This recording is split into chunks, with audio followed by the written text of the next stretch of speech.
Live from the virtual Daytona International Speedway, we welcome race fans one and all back to Green Flag TV, where racing action is set to come to life once again on Monday night. This is the Basinger Studios Daytona Duels. My name is Ola Ramble alongside Austin Edstrom. We bring you all of racing action here on Monday afternoon. Austin, it is so good to finally be back, and boy, what a night this is shaking up to be, with twin 30-lap races ready to take off this afternoon. Yeah, little sprint races, like you mentioned, 30-lap races around the Daytona International Speedway. It's going to be just chock full of action. All right, if you haven't ran this new ARCA car at a super speedway, one, you're missing out, and two, you're about to find out here tonight, because I'm telling you, it is going to put on one of the craziest shows that you've seen on iRacing. The draft is incredible in these ARCA cars. The runs are absolutely insane. And well, the racing is going to be more of the same. So be sure to stick around for the entirety of this, because I'm telling you, both races are going to be insane, just about getting you off your feet. It's the first time that we've run the duels here for the High Tide Racing League Guardian Premier Series as we get set to kick off a brand new season. Previously, they've just been looking to take this one straight to racing action for the season opener. Today, we have to qualify, and we got 48 cars that attempted to qualify this afternoon, and that is going to lead us into the duels action here this afternoon. Right now, the top 12 in points from last season are already locked into the field, as are the top two from qualifying.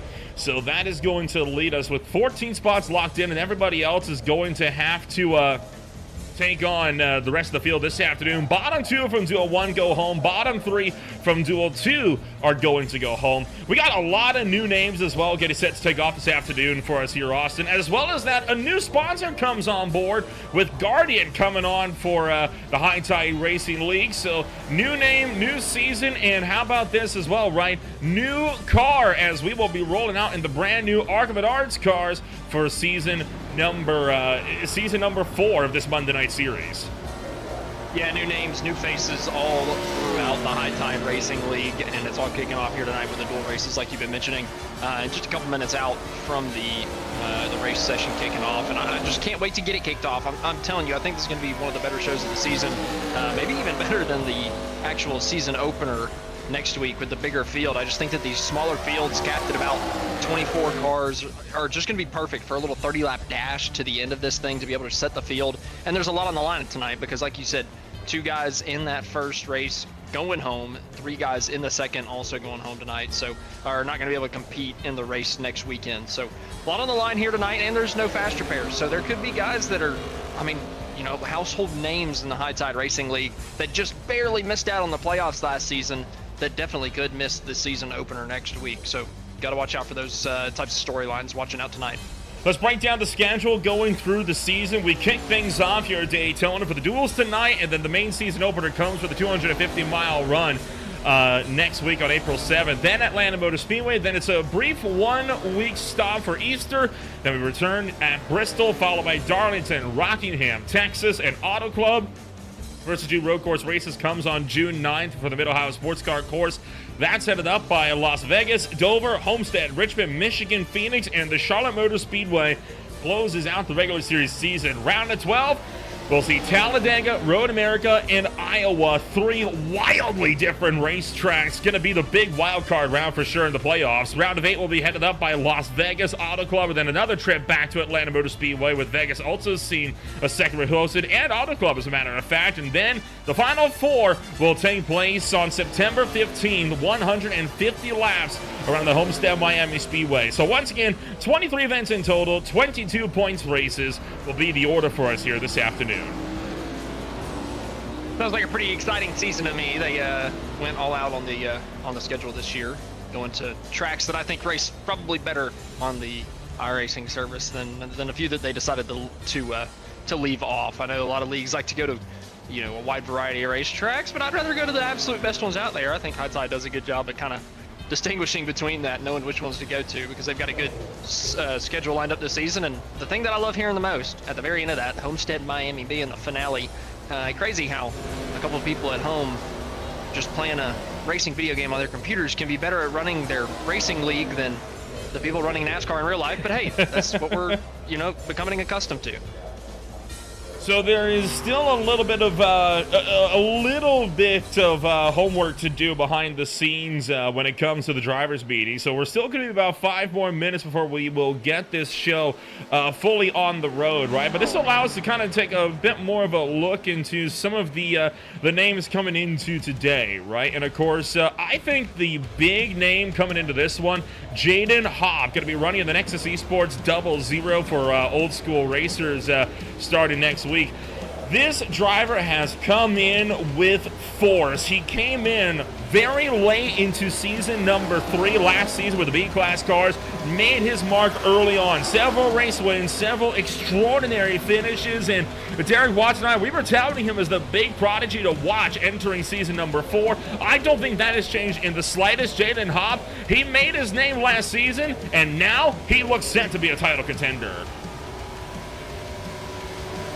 That's good to know, something to watch out for going forward on the season. But obviously, these first 2 weeks, the Duels and the Daytona race next week, gonna be hard to kind of distinguish that completely. Now, don't get me wrong, I still think that the cream rises to the top at the super speedways, and there's definitely skill to it. There's definitely talent to it. But it is the great equalizer, right? The draft is, after all. So we might have to wait a couple weeks to see that outright domination or potential domination from the 00, but I wouldn't be surprised to see it kicking off around week 2 or 3.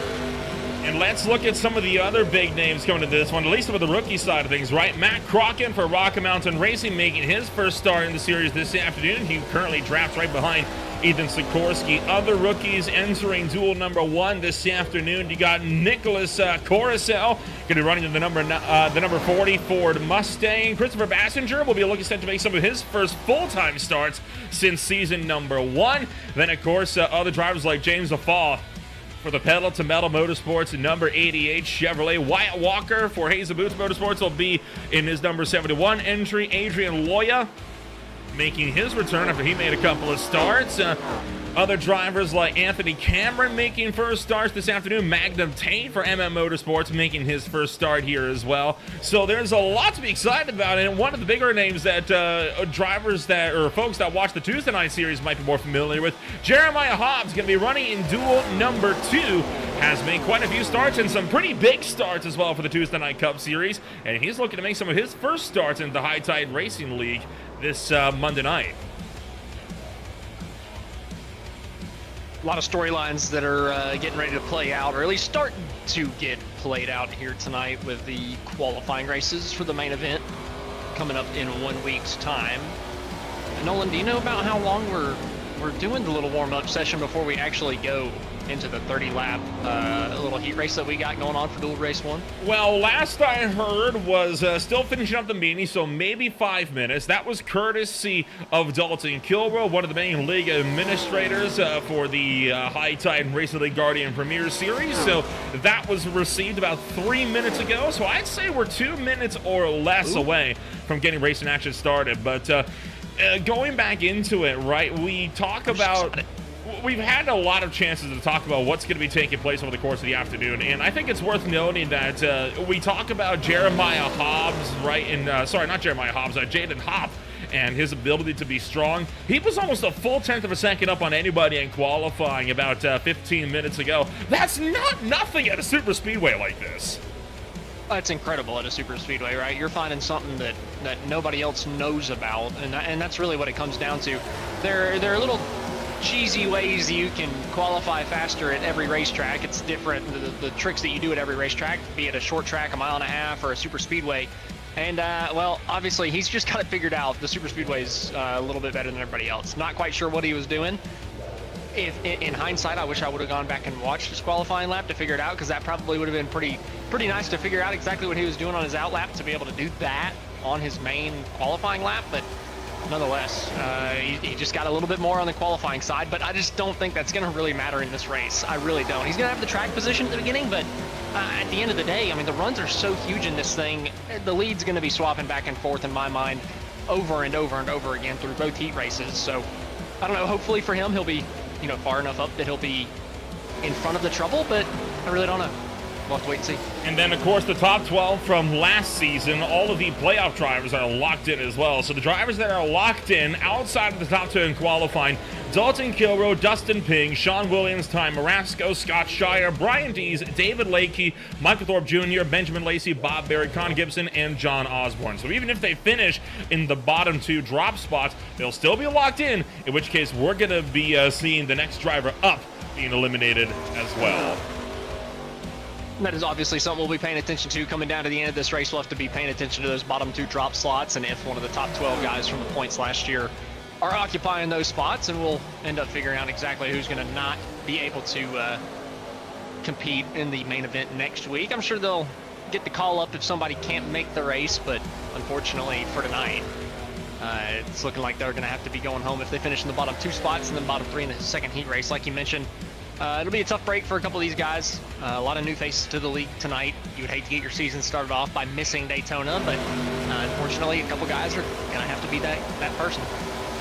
And of course, it's a brand new car with the new ARCA Menards cars introduced in the latest season build. The draft on these things is insane. I've never had to like slam the brakes because I felt like I was being brake checked when I was approaching somebody in the draft on these things. But boy, they make for some great pack racing and what little I've seen of them. So no doubt going to be an interesting ride this afternoon to see how these cars pan out. And this is going to be a good taste of what we're going to be seeing overall for the races coming on up, right? I mean, 100 laps coming on up next week, and a lot of drivers will no doubt be looking to take notes this afternoon to see who's going to be where. Yeah, by the time we come around next week, I'm sure we'll see a little bit more patience, right, for a 100-lap feature race. I think towards the beginning of that race, it'll be relatively smooth sailing, and you're kind of waiting for those green flag pit stops and letting those stops cycle out. But here in these little sprint races, these 30-lap heat races where you cannot finish in the bottom 2 spots, I'm sure we'll see some people being conservative because they just don't want to be the person that wrecks early and automatically becomes one of those people that finishes in last. But I think we're going to see people going all out, especially in this first heat race. I think it's going to be an aggressive show, and it'll probably look like what the end of the main event will look like next week. The last 20 laps of that thing. I think that these heat races are going to be a good kind of idea of what the end of next week will look like. So now the main drivers meeting is concluded. Now we just wait to make sure we have everybody aligned on up. There are 24 cars that are set to take to the grid for duel number 1. I see 24 in the session, so looking like we do have just about everybody. You've been able to see a lot of these guys taking those warm-up attempts throughout the course of this race, trying to make sure that they got everything down and settled out. Pit stops not going to be a realistic factor in racing this afternoon. Do you reckon we'll see pit stops? Oh man, how big are their tanks? Do we know? That's the big question, isn't it? Let me go look in. They got 15-gallon tanks. Typically, I think it's what, 18.7. At least that's what it used to be in the Gen 6, which this is the Gen 6 body. I'm not sure about the fuel, but ooh, that's gonna be close. Honestly, I mean that might be. I'm thinking that's probably 31 or 32 laps. Remember, 80% fuel tank limitations as well in this league. Yeah, that's what I just don't know how much 15 gallons is going to get you, right? Like, I don't have enough experience in the ARCA car, right? If I was in the Cup car, I'd be telling you, all right, you got probably 40 to 42 laps if you save enough. You got 39 without saving, but if you're kind of breathing the throttle in the draft, you can push it. In this, with 80%, I don't know. The spoilers are big, so you're punching a big hole in the air, but if you're in the draft, you're saving a good chunk of gas. I'd imagine with 80%, you're probably not pitting in this race, but you're probably only good by a lap or two. Well, we still got just a little bit more before race and action is going to pick on up, so we'll take ourselves another brief step back, and we'll return once the grid gets set to roll out from duel number 1. 30 laps of racing coming on up. Stay with us. We'll be back in a moment on Green Flight TV. Racing isn't easy, but experiencing it is. iRacing puts you in the driver's seat with the industry's leading sim racing game. Drive on laser scan replicas of the greatest racing circuits from around the world. go head-to-head against other drivers chosen by skill-based matchmaking to ensure competitive racing at every level. Compete across all your favorite series in officially licensed cars engineered to deliver the most accurate driving experience possible.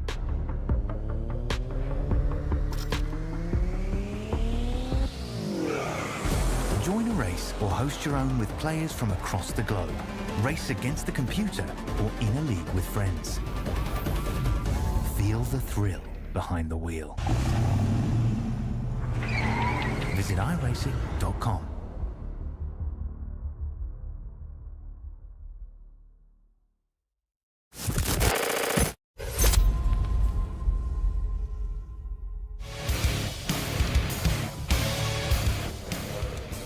Well, racing action ready to kick off as always here on Green Flag TV as we've got the field gridded on up and ready to rumble. So Austin, let's take a rundown of what your starting grid looks like as we get set to go racing. 30 laps of action coming on up on Green Flag TV. Starting on pole position here in this one, it is Jaden Hobb up by a good 8/800ths of a second ahead of everybody else. Benjamin Lacey starts at the number 2 spot. Nicholas Corcel will start in 3rd with Michael Keithley back in 4th. Magna Tate is in 5th with Austin McGill in 6th. Then it's Kevin Foster in 7th, Brian Dees in 8th, John Osborne and Matt Crockett back on row 10. At the top half of the field, headed up by Mike Massengale and James Afall.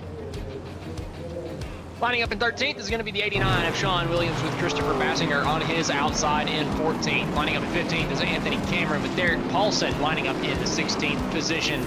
Ethan Sikorsky lines up in 17th with Wyatt Walker on his outside in 18th. Scott Schuer lining up on the inside of row number 10 with Caden Garigulo in 20th. Paul Snazmary in 21st. Bob Berry in 22nd with William Turnbull and Adrian Loya rounding out the 24-car field here tonight. Gargiulo. It caught me off guard the first time I read it as well. Yeah, Gargiulo, confirmed by that was Caden the himself. first time that I have read through that name. So. There you go. I should have warned you ahead of time. That's on me. He definitely got me on that one. Well, 30 laps ready to go. 24 cars are lined up, though, and raring to kick off the brand new season. What do you think, Austin? We've confirmed that one pit stop will be necessary for these drivers, quite possibly. That's assuming, though, we go caution-free. Do you think that's something that happens tonight? No, not really. I don't have much faith in that. No, and it's not the fact that I don't have any confidence in the people out there. It's the fact that, well, it's a 30-lap sprint race that ultimately means a lot. It's going to be very aggressive, and like I said earlier, man, these things, the draft is big. You're going to have some big-time runs, so I don't know. I just think it's going to be a product of the package at the end of the day. Well, the iRacing pace car going to take us off of turn numbers 3 and 4.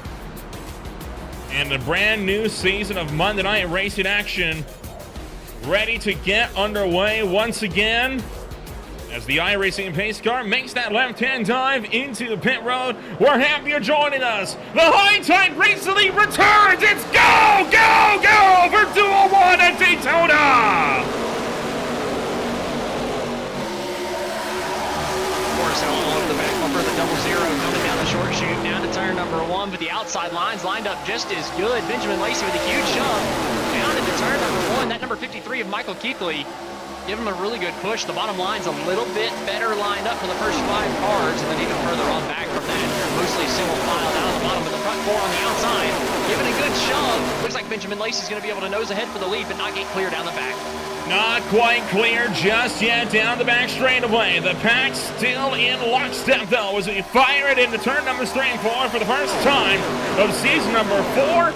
And off the top shelf of turn 4, it'll be Jaden Hobb, the pole setter, leading the way at the end of lap number 1 for the Daytona International Speedway. So racing action is officially underway, and boy, it feels good to be back.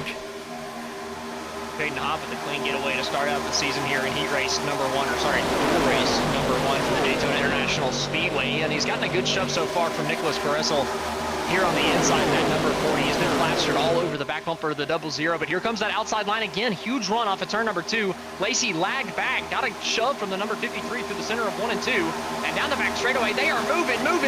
Lacey's clear coming down to turn number 3. He doesn't quite come down to the bottom side of the racetrack yet, though. He's pulling that 53 with him, and now the 53 down to the bottom side of the racetrack. He's looking for the lead. Michael Keithley from 4th on the outside, now looking down to the bottom for the lead, coming to the stripe on lap 2. Keithley wasting absolutely no time as he scrambles to the inside of turn 4, and Lacey will hold on the top shelf of turn number next as we cross the tri-oval back over onto lap number 3 of this race. Right now, drivers in the drop zone. William Turnbull, Adrian Loya. Neither of them are locked into the field. They are going to get around Scott Shire, but remember, Shire's already locked in. So Turnbull and Loya, the two that would be going home if they can't fight their way up further through the field. Ultimately, though, running at the back this early, not necessarily your worst call, right? We were talking about it in the pre-race. I think cautions are going to happen, and if 2 people are going to be going home today, and you think a caution's going to happen, well, you're probably going to get 1 or 2 cars that are going to get knocked out of the race, or at least put laps down off of that wreck. So why not stay at the back? Just save your race car. Make sure that you're not in ARCA brake range, and just kind of hang on to it, right? You got plenty of time. Just hang on to the draft in case the caution doesn't come out and push for the last 10 laps. But while we're talking about this, Brian Dees is getting a ridiculous shove on the outside of the racetrack all the way to the race lead. Oh, a little shaky up towards the top, though. Couldn't quite tell what happened there between Dees and I think it's the 15 and Christopher Basinger, but they've got it lined up back down the back straightaway. The 15's just a little nervy on the back bumper of Brian Dees, but they've got it sorted out, and Dees pulling ahead. And now the 15, he's looking down to the bottom. They both go down to the bottom, down to the 3. And the 2 of them on a 2-car breakaway now from the rest of the field. If they can control both lanes, they could theoretically start to build a gap. It's difficult, but it is doable in these older ARCA cars. Remember, Gen 6 bodies on a Gen 4 chassis, and they are double filed still between Benjamin Lacey and Derek Paulson for the number 3 spot. So your second row still in lockstep. Not a lot of drivers feeling comfortable bump trap that I've noticed down these straights here. Look at all the separation in these cars mid-corner. So, from the couple of races that I've test-driven this at Talladega, it was unbelievably easy to bumper hook somebody coming off of the corners. As the banking went away, if you were hooked up, pushing through the center of the corner like you can in the next-gen car, you would just hook the guy coming off the corner almost every single time, especially coming off of turn number 4. So I imagine here with a little bit tighter turning radius, these guys probably figured out it's about the same thing through the practice sessions they were in, and they're willing to leave a little bit more of a gap. But also, these cars can't push too long. You were talking about that tandem that got up to the race lead. You can only hang on to that for so long. You can only be pressed up behind somebody's bumper so long in these ARCA cars without having to breathe that thing. So you can maybe, start a run from about 5th place and 2-car tandem up to the lead, maybe get yourself a 0.3 of a second gap, and then right after that, you're going to have to kind of pull the parachute out and let the engine cool back down. And that's what the front 2 have had to do, and it's letting Derek Paulson now get to their outside. Down the back straightaway here, him in the 94 with a little bit of a head of steam coming down into turn number 3. Paulson trying to take the lead away from his teammate. Trying to take that lead away, but so far not having too much success on that front as Dees maintains his run down low. The number 94 of Ethan Sikorsky now the main push for the top side as Basinger has jumped down to the inside line of the racetrack. No matter where you look, there's something going on to keep you entertained. And there you see Derek Paulson abandoning Sikorsky. He's going to jump down to the inside of the racetrack, and that's going to be something that Sikorsky no doubt is going to remember as he looks to drive himself up towards the front of this field. No points on the line, remember, tonight.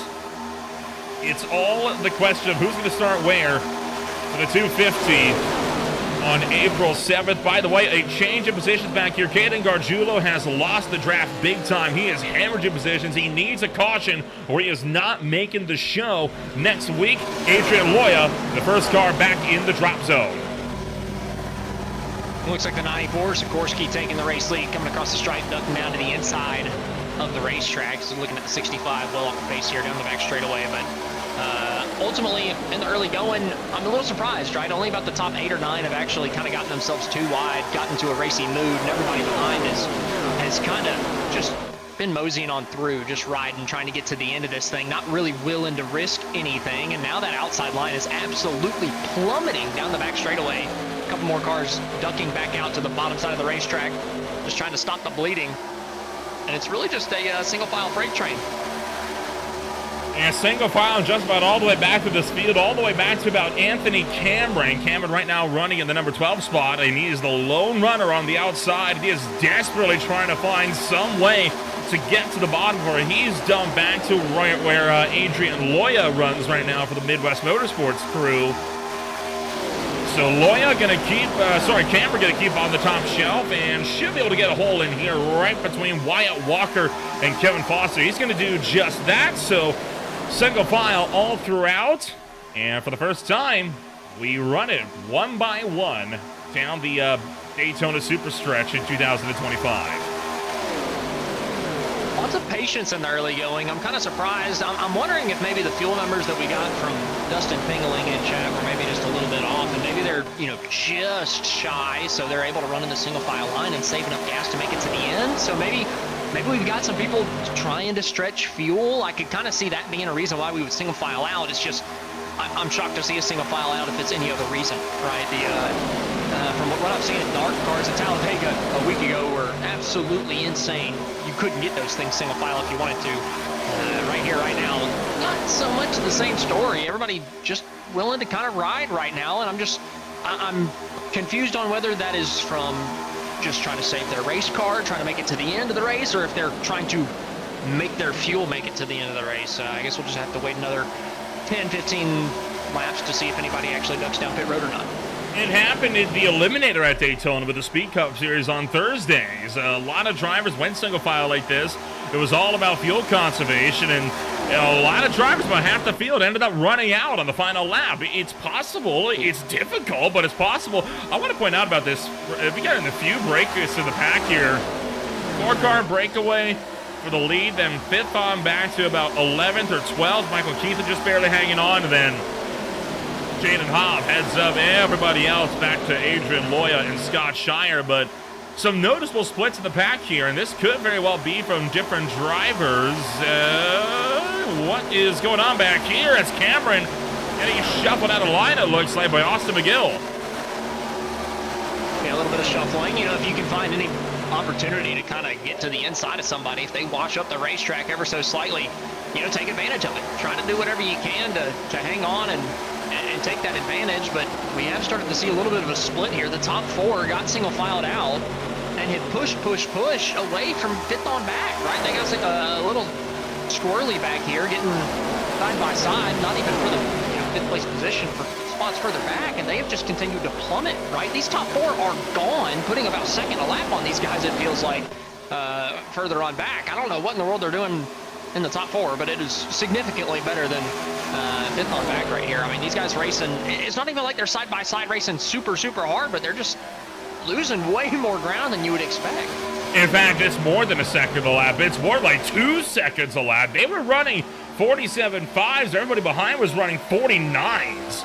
I mean, these guys have got something figured out at this racetrack, and this time by 47 2s and 3s. In fact, the fastest lap of the race was Sikorsky the last time by. Drivers behind them, they improve a little bit up to the 48s, but still a good 1.5 seconds off the pace. So, yeah, something big is going on at the tail end. And even this 3rd pack here, losing a lot of pace all of a sudden, seemingly out of nowhere.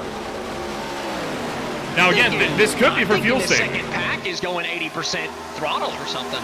I was about to mention that. I mean, it's a good Lacey's possibility. 200 RPMs off the pace coming off of turn 2 from your race leader.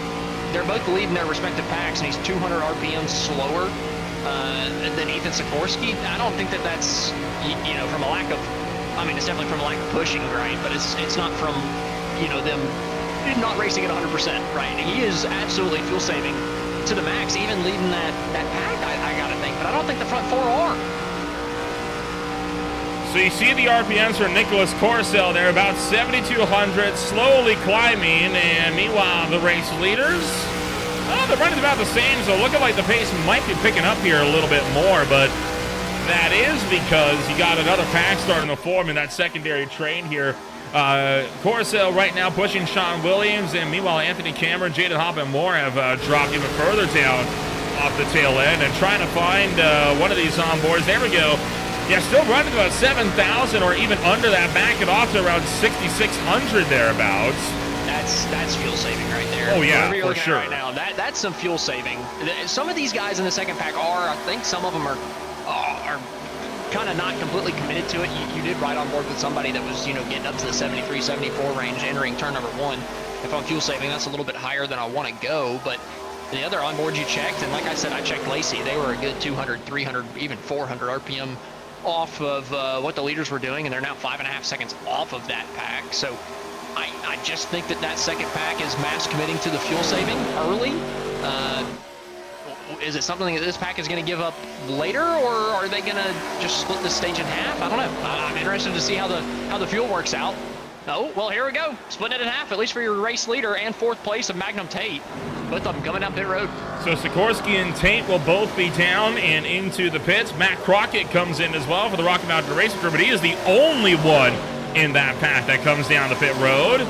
And nobody in the pack further behind coming in this time. So these guys think they can go a little bit further on distance here. I'm worried about Crockett, if I'm being honest. I don't think he's going to have any draft coming off of the lane. And with how far back he entered, I think you're probably right. Well, he might, because Tate took tires for some reason. Yeah, that was definitely not necessary. Tate's going to be way back there.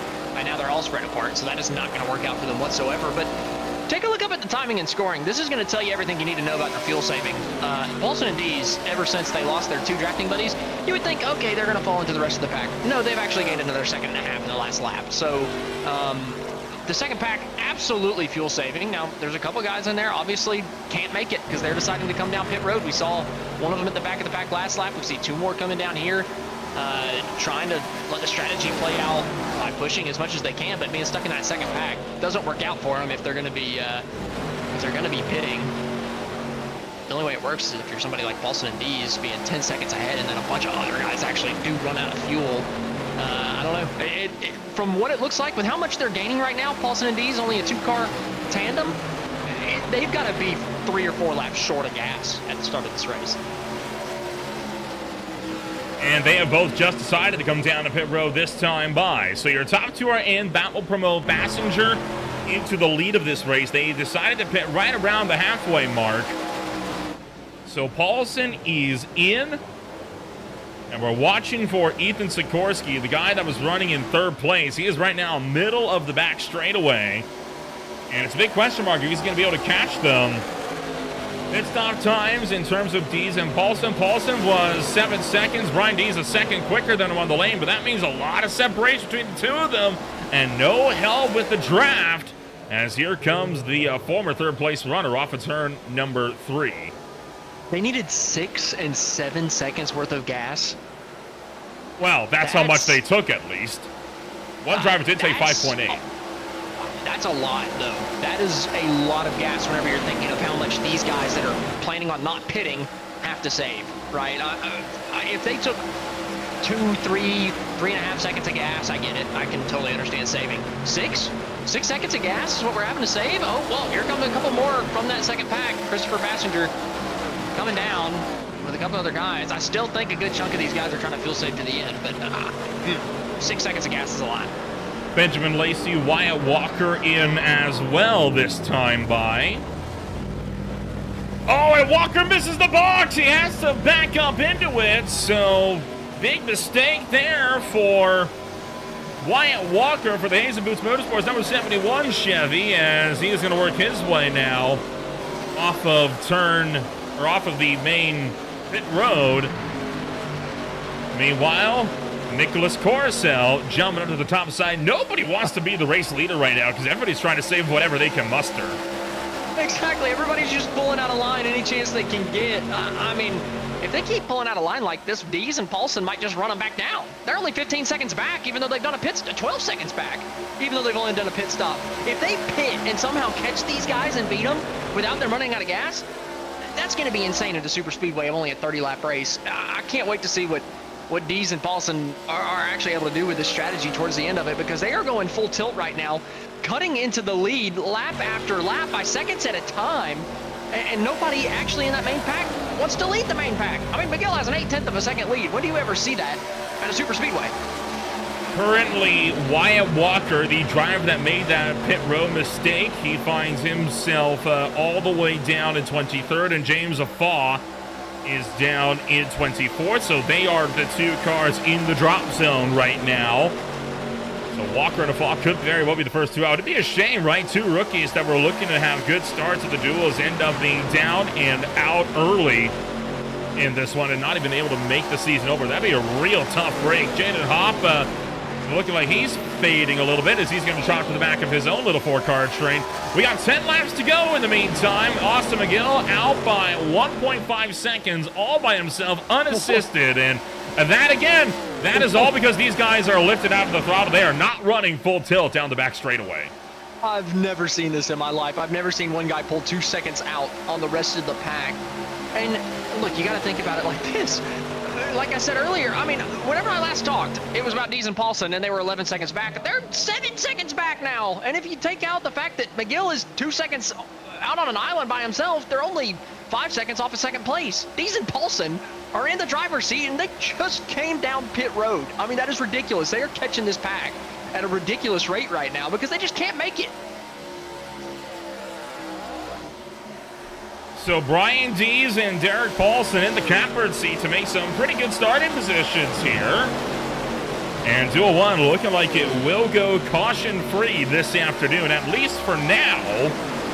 I am so going to want to talk to our Duel 1 winner all about the strategy that we've seen from these guys today, because, I mean, it is mental what they have been able to put on.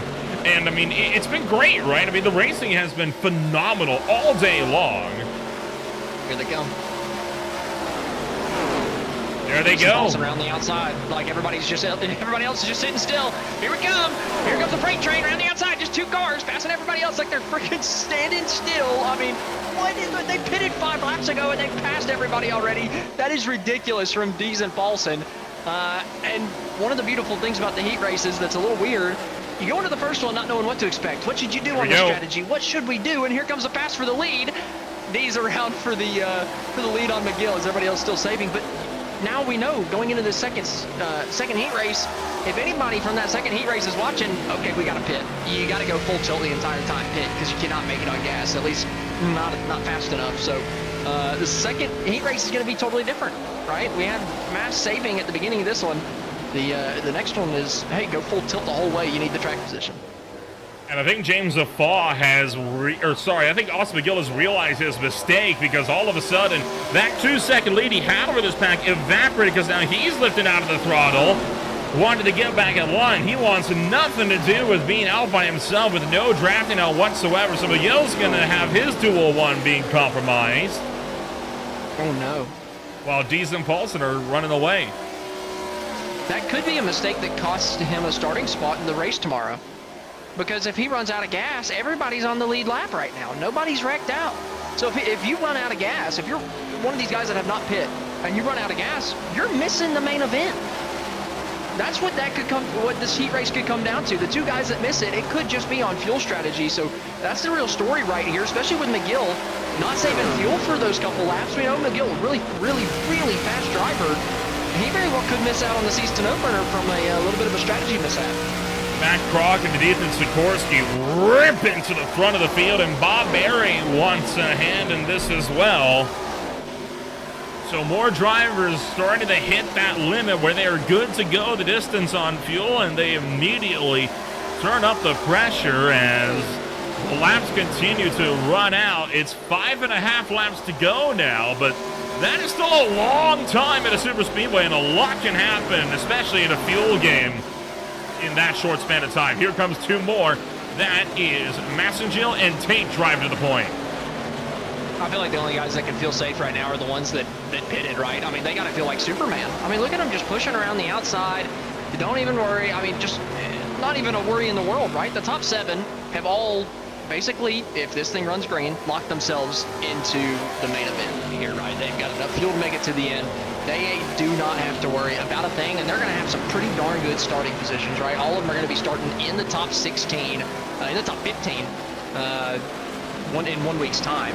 So what a great job from these guys making the strategy play that they needed to, and well, kind of telegraphing what the second heat race is going to have to do. But I'm still just so worried. Everybody in this pack, especially now Austin McGill, about running out of fuel.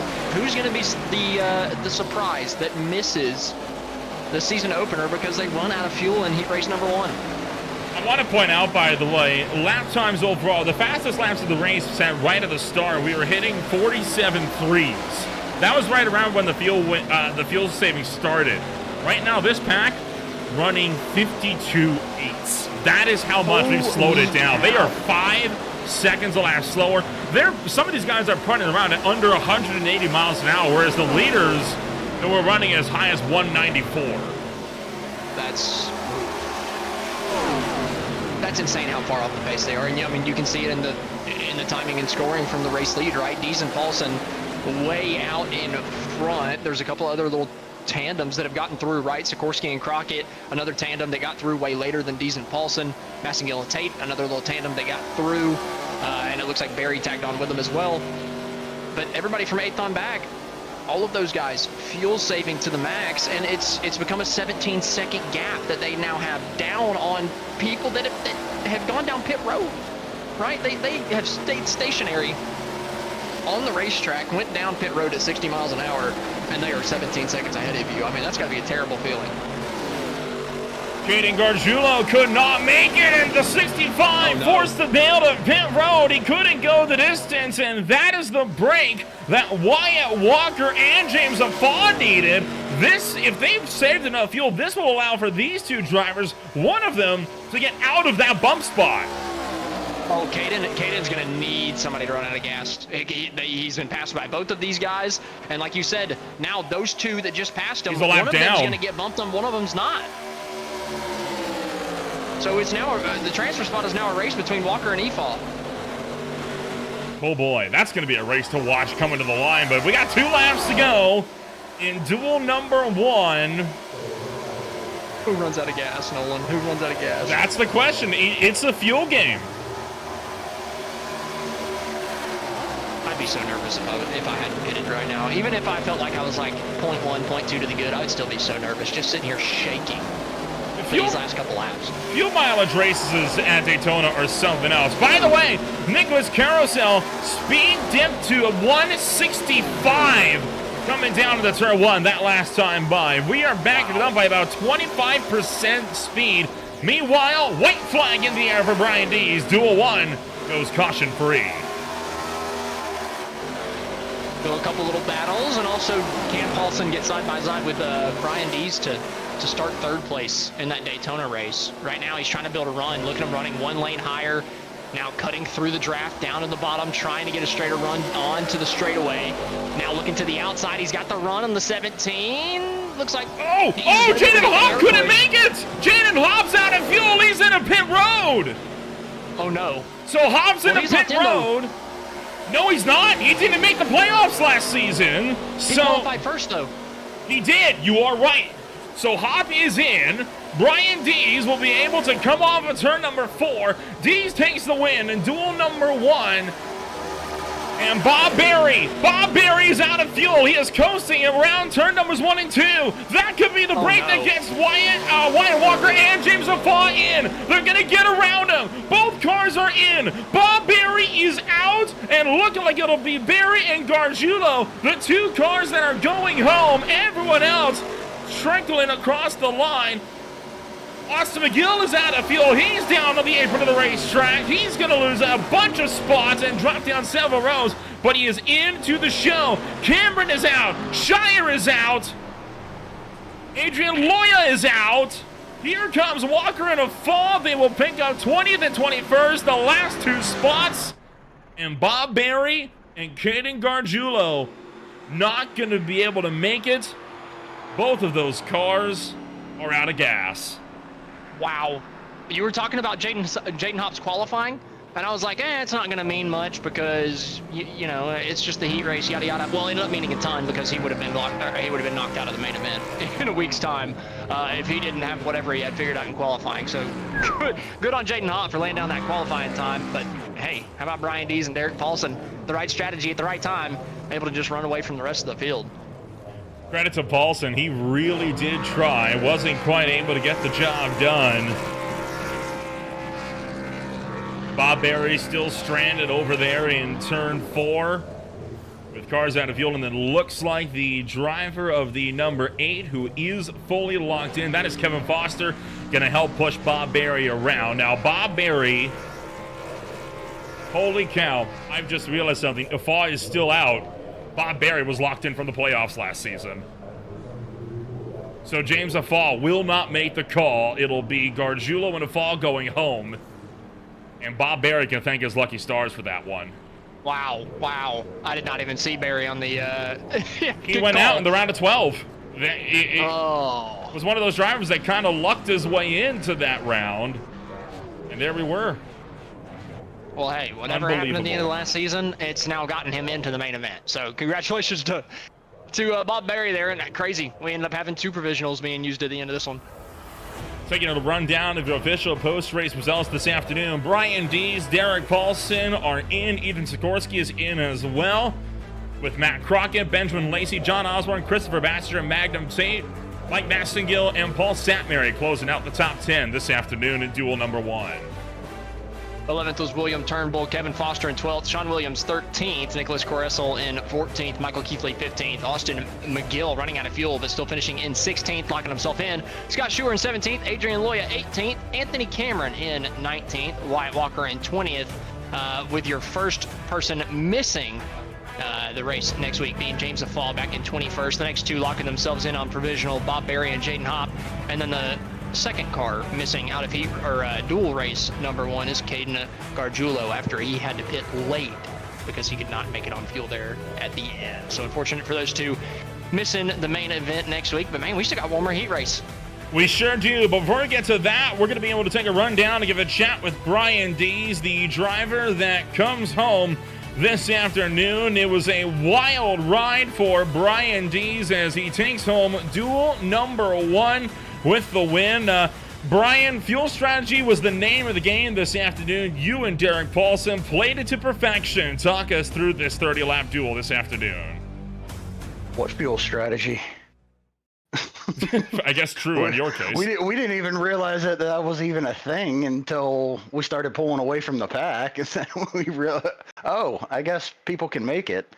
Then decided to pit because figured, well, might as well. We ain't going to be able to make it, just the 2 of us by ourselves. And then realized we were faster than everybody else. So kind of worked out accidentally. Well, I mean, hey, a win is a win, right? And this one locks you onto row number 2 of the 250 coming on up 1 week from tonight. A lot of notes, no doubt, were taken for at least the fuel game this afternoon, but not too much in the way of actually racing with your competitors around you, as it was mostly you and Paulson for a majority of this race. Is that going to put you on the back foot coming into the main race for the season opener next week? I'm sure we'll get a little bit of practice in this week and with the session next week. So I'm not too concerned about that, but the main goal was Derek wasn't a playoff driver, wasn't locked into the field, so the main goal was make sure he got in. And then when it came down to just the 2 of us, it was basically, well, I pulled you to make in the field, so you get me a better starting spot. So a little bit of deal making there. Well, you're able to at least come home and put down a very, very solid drive in duel number 1. And who knows what's in store for you with the 250-mile race coming on up next week. Congratulations on your duel 1 win, and we'll see you back in 7 days. Yeah, it feels good to get the season started off right, even though it's not a points race, but we'll take it. We'll see you next week. Brian Dees will take the Soul Stealer number 17 home into victory lane this afternoon. And, well, 1 duel is in the books and 1 duel will remain. And racing action will be set to continue before too long. We'll be back in a moment on Greenfly TV. Stick with us.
So Duel 1 is in the books, and Duel 2 is set to commence in just a few moments. If you're just tuning in, welcome to the Basinger Studios Duels at Daytona. My name is Ola Rempel alongside Austin Edstrom, and we are bringing you all of racing action here for the first Monday night of season number 4 and the first running of the Duels in High Tide Racing League competition.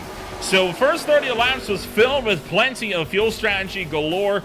Derek Paulson and Brian Dees were able to pit around the halfway mark. They shot through to take the lead early, and were able to take the win by over 7 seconds as a result.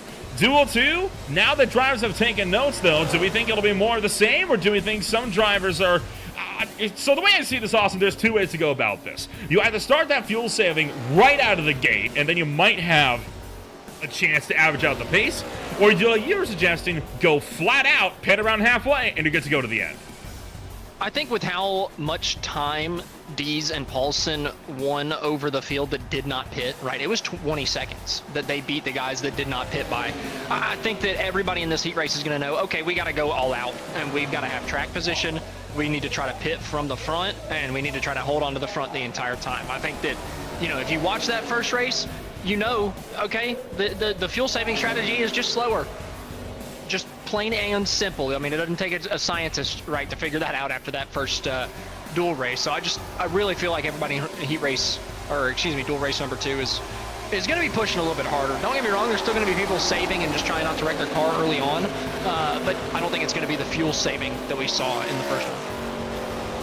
So some of the big names entering Duel 2. Michael Thorpe Jr. was looking to be a storm all throughout the season. Was fighting out with Dalton Kill over the regular season championship, but technical problems begat technical problems and a little bit of illness as well. Saw him knocked out during the round of 8 as he was not able to make a single one of those races, at least for the full trip.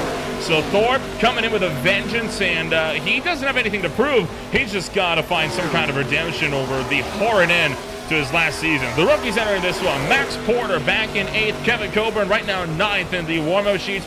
Joey Neese coming in as well, one of the rookies into this one, along with Conrad Whedon, currently working his way down to pit road off of turn number 4. Cody Kinsey is also one of the newcomers into this one. And, of course, Matt Sotomayor is a newcomer as well. Hayden Wheeler is new. And more. Of course, talked about Jeremiah Hobbs already earlier in racing action tonight.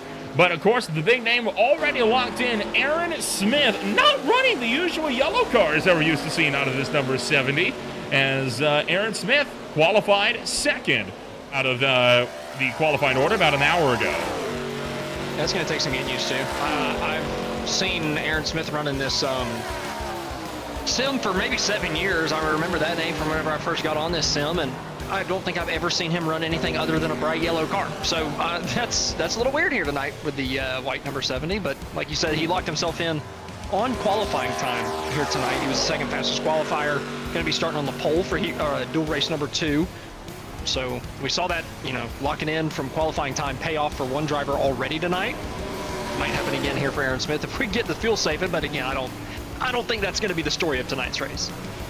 Right now, we are short 1 driver, so we are going to be giving a little bit of time here just to see if that last driver will make an appearance this afternoon. We've already talked about how we eliminated 2 out of duel number 1. We'll be eliminating 3, however, out of duel number 2 this afternoon. And right now, the bottom 3 entering this race, 2 of them are rookies. Joey Neese and Cody Kinsey and Carter Phillips for BC Simsport will take up the rear. So that's going to make it a bit interesting to see an extra car being eliminated out of here, out of this second duel. But if we only end up having 23, that in theory would mean we're down to only the bottom 2 being eliminated, with the 1 driver that did not make the call being eliminated by default. That would make it a little bit more even with the first heat race, right? You know, if you qualify for the second heat race, you're like, oh man, there's 3 people that get kicked out of mine, right? You feel a little bit slighted by that. You might be that one man caught out. You would hate to be that one guy caught out by the extra drop spot. But you know, if one driver doesn't show up, you might just luck out and you know, have it even across the 2 heat races. So you know, those guys, honestly, everybody in the service that's not locked in, or everybody in the server that's not locked in, kind of fingers crossed that the last guy doesn't join us here in the last couple moments.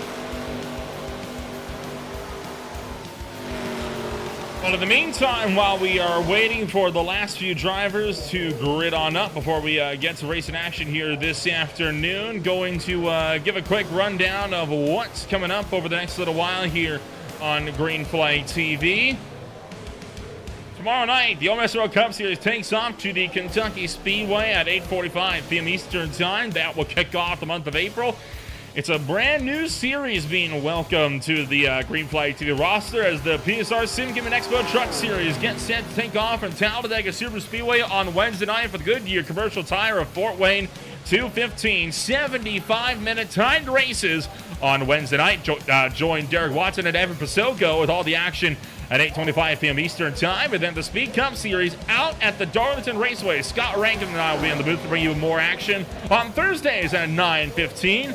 As we'll swing to kick off the back half of the Highline Diecast Collectibles mid-season tournament.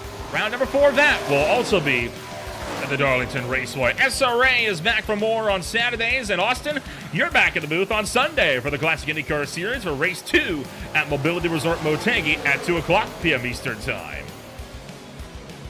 Yeah, I'm excited for that one. The CIS series was one of my favorite ones, right? I mean, last season with the Classic IndyCar Series, it was just banger after banger. Just about every single race was top notch. So looking forward to continuing to call that here this season. And man, I'm really excited being back for the High Tide Racing League here on these Monday nights, right? The first heat race was a little weird, not quite what I expected with the different strategies. But now that the strategies lined up for us here and we kind of know exactly what we got to do on this second dual race to be able to win it, I think we're going to have a lot better of a show, a lot more exciting. I thought the last one was interesting in a different sense because we were just watching the strategies play out, but this is going to be more of a classic super speedway style of race, I think. You know, kind of what we're used to seeing, right? And what we could very well end up seeing when we go racing at Daytona coming on up as well for the 250 1 week from today. So there's still a lot to talk about when it comes to racing action here on these Monday night races, and a lot to be happy about with this series returning. By the way, we have gotten our 24th driver in on this one, so we will have a full field. Bottom 3 will be eliminated this afternoon. And I believe just waiting on that last minute confirmation before we take to the green flag once more.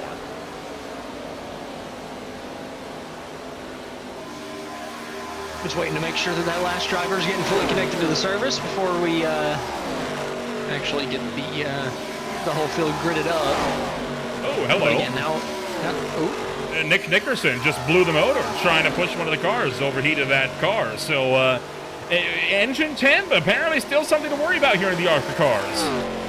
Yeah, I mentioned that during the first dual race. You can't push too long, right? You got about a lap and a half maybe that you can really stay connected, really stay pushed up next to somebody, but after that you got to let that thing breathe, get the temps cooled back down and really give it another go. And now that we know that we have to kind of be on full tilt the whole time, and you got to make that pit stop, I think we might see more issues with that because we're going to see people more bunched up with each other. You mentioned it in that first dual race.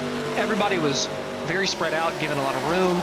I don't think we're going to see the same story here in the second one because we know that the fuel savings out the window. So this is the top 20 times right now, at least for this brief little warm-up session here. So still got a ways to go. Now, granted, this session could be advanced forward at any time as we just wait for the call from Race Control that we're going to close things up here this afternoon. But, you know, running in the 47s, about what we expected, courtesy of the last race. And, oh, careful there. Oh, boy. Okay, so some drivers attempted pit road, and some clearly getting it a bit more right than others. That was one of the most aggressive pit road entrances I've seen from 10 cars nuts. at once ever. Why not? One guy spin out there was actually kind of impressive. Well, why not? We got time. Let's jump back, take a look at that one again. Talk about practicing your pit road entry. Boy. Holy cow, Mr. Army Man coming through on the outside. Man, that Probably a couple speeding penalties in there. Feel bad for the 97. He was just checking up, and he kind of got run over. That was Eddie Hankey, one of the BC Sim Sport drivers. Oh, here we go. We're about to get it kicked off here. And that will mean it's time once again to take to the starting grid and figure out who is going to start where for race in action in duel number 2. So 30 more laps ready to kick off this afternoon. And it looks a little something like this. Aaron Smith locked in with his second place starting position. He's going to be taking to the grid number 1 this afternoon alongside round of 8 competitor from last season, Michael Thorpe Jr. Nick Nickerson starts 3rd. Dalton Kilrow, your defending champion, entering tonight, enters this race in 4th with Dustin Ping in 5th. Mark Allen Bivens in 6th. Cody Kinsey is in 7th. Ty Marasco back in 8th with Max Porter and David Lakey closing out the top 10. Brad Lawson and Eddie Hackey for the top half of the field. Heading up row number 7's Nick Osipek with Hayden Wheeler on his outside in 14th. Connor Gibson lining up on the inside of row number 8 with Jeremiah Hobbs on his outside. Jason Greenwell lining up in 17th place with Matt Sotomayor in 18th. Jonathan Canfield lining up in the 19th place spot with Michael Ashmore in 20th. Kevin Coburn in 21st with Joey Neeson 22nd, Carter Phillips in 23rd, and Conrad Whedon rounds out the 24-car field here tonight from the Daytona International Speedway. So Duel 2 ready to kick off this afternoon. Austin, it's a big day for a lot of drivers. Michael Thorpe Jr., of course, looking for some redemption after a terrible end to his championship hopes last season when he got a little bit ill and then his computer got a little bit ill and he just was not able to figure it out in time. But I think the big name everybody's going to be watching this afternoon, Dalton Kilrow, enters this race as the defending Season 3 champion. Came so close, had it swept up from under his feet in Season 2 when Bob Berry crashed coming to the end, and Dustin Ping stole it from underneath him. But now Kilrow enters as a champion, and it's a whole new ballgame for him. Yeah, you always get a little bit of confidence coming off of a championship season, right? You kind of have a little bit of a different swagger about you. Everybody around you on the racetrack knows that, hey, you're going to be they got to beat week in, week out, right, for the entirety of the next season. So the driver with the 41 walking into this one with a little bit more confidence, starting up towards the front of the field here in dual race number 2. He's obviously going to be looking to get this season kicked off the same way that he ended last season, and well, his teammate did a good job of continuing the momentum in dual race number 1. He's going to have to continue that here in the second one. He does have another teammate, actually 2 teammates in the field tonight with Ty Marasco and Hayden Wheeler, so he's going to have a little bit of help whenever the things get down to the nitty-gritty a little bit later, but his teammates are a little bit further back in the pack, so it's going to take some time for them to get together. The base car going to work through turn numbers 3 and 4, and we are just about ready to once again take off for racing action here. 30 more laps about to get underway. Will it be more fuel saving, or will we see some big gains being made in terms of drivers starting to get a little bit more argy-bargy and scrapping for position? We'll find that out in just 30 laps time. Pace car makes the dive into pit road. A duel number 2 ready to kick off this afternoon. And the back half of the Basinger Studios Daytona Duels is underway. Even jump between the front 2 here, coming down the short chute. Thorpe might have a better push here on the outside from Dalton Kilrow, your reigning champion, coming down towards turn number 1. Thorpe with the nose out front. Aaron Smith, though, with a good push down on the bottom. Nick Nickerson giving them a shove through the center of turns 1 and 2. Trying to get that inside lane moving. It's pretty even between the 2 lanes, though, coming off the corner. And down the back straightaway for the first time tonight for dual race number 2. But the outside line starting to push. And here comes that 34 down to the bottom side, throwing a block on Smith. Down into turn numbers 3 and 4. Michael Thorpe Jr. down low. Dalton Kilrow up top. Complete role reversal there as Aaron Smith dropping back in this one. Kilrow will take the lead up top, and your defending Season 3 champion leads the way at the end of lap number 1.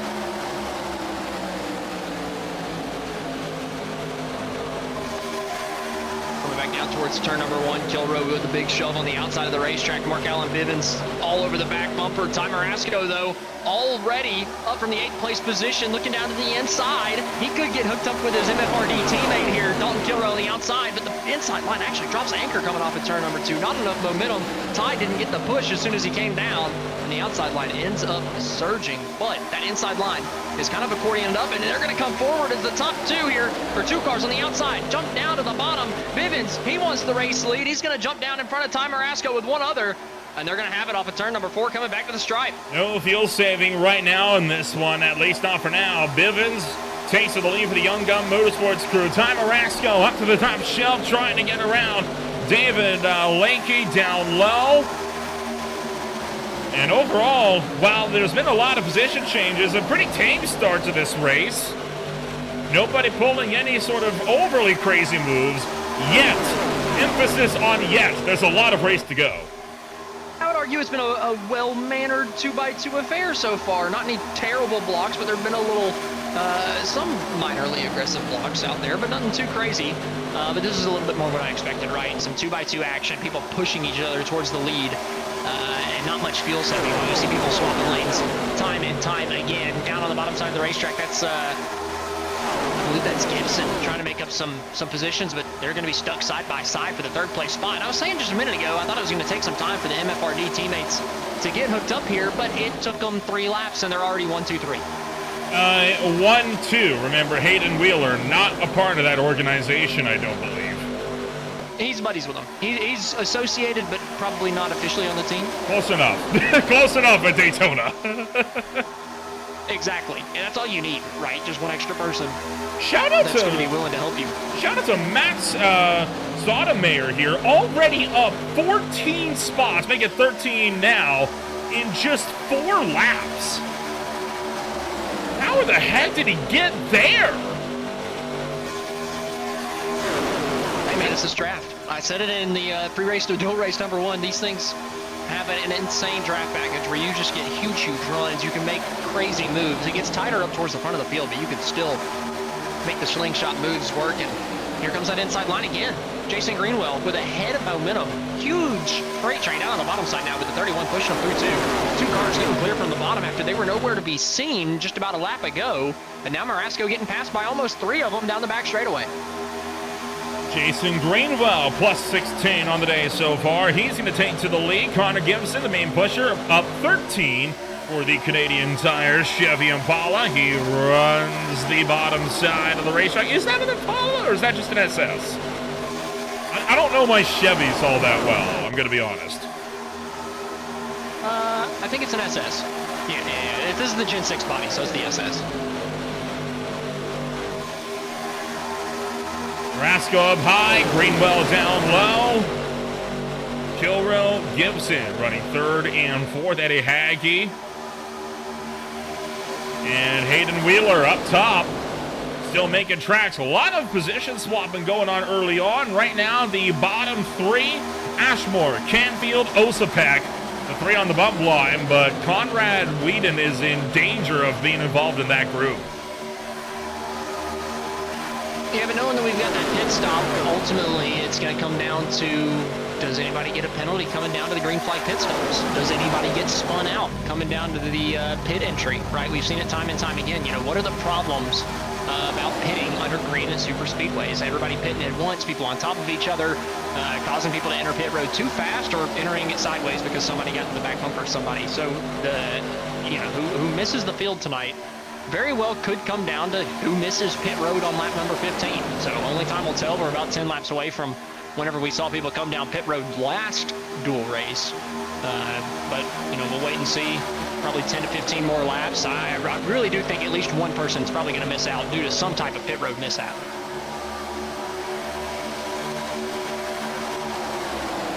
Already working lap number 7, about to be lap number 8 this afternoon. These laps fly by when you actually get the foot down and go. And around this time is where we saw drivers really started to work that fuel strategy, and we're not seeing anybody even thinking about that. I think they've taken notes of that first duel and they've realized, you know what? If it's going to be quicker to just take the time lost on the pit stop and run the guys back down there to save it, there's just no point in trying to save it then if you know you're going to get run down by whoever comes down to pit road. That, and it's really, really, really boring to be running 4 seconds off the pace trying to save gas, especially at a super speedway. I mean, you feel like you're on an interstate driving 45 miles an hour. I mean, it is not fun whatsoever. This is a whole lot better, right? We got the 2 lanes surging. We've got people moving between the lanes, kind of creating ways to get up towards the front of the field. A couple team cars working together here on the outside of the racetrack. We got a whole different race than what we saw in dual race number 1 in the early going. And we still got that green flag pit stop that I've been talking about. I'm extremely excited to see who gets on and off pit road the best, and more importantly, who gets on and off pit road the worst.